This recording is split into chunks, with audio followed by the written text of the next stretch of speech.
امام علی علیہ السلام کا نہج البلاغہ میں خطبہ نمبر 65 صفات باری تعالیٰ.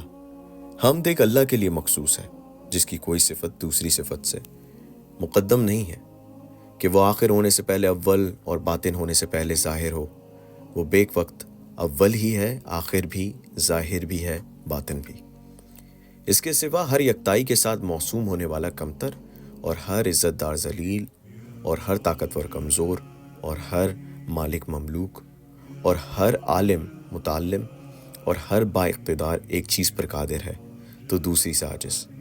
اس کے سوا ہر سننے والا لطیف آوازیں نہیں سن سکتا، اور بڑی آوازیں اسے بہرا کر دیتی ہیں، اور دور کی آوازیں اس تک پہنچ نہیں پاتی. اس کے سوا ہر دیکھنے والا پوشیدہ رنگوں اور لطیف جسموں کو دیکھنے سے پھر بھی نابینا ہے. اس کے سوا جو ظاہر ہے وہ باطن کا غیر، جو باطن ہے وہ ظاہر کی ضد. اس نے اپنی کسی مخلوق کو اس لیے نہیں خلق کیا کہ وہ اپنے اقتدار کو مضبوط کرے، یا زمانے کے عواقب سے اسے اندیشہ تھا، یا کسی برابر والے کے حملہ آور ہونے یا کثرت پر ناز کرنے والے شریک یا ٹکرانے والے مد مقابل کے خلاف اسے مدد حاصل کرنا تھی، بلکہ یہ سب مخلوق اس کی پروردہ اور سب اس کے کمزور بندے ہیں. وہ چیزوں میں سمایا ہوا نہیں کہ یہ کہا جائے کہ وہ ان کے اندر ہے اور نہ ان سے دور ہے، کہ یہ کہا جائے کہ وہ ان سے الگ ہے.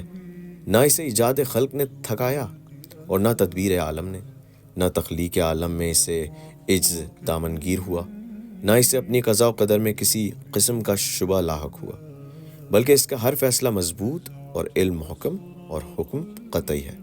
انتقام کے وقت بھی اسی سے آس رہتی ہے، اور نعمت کے وقت بھی اسی سے ڈر لگا رہتا ہے.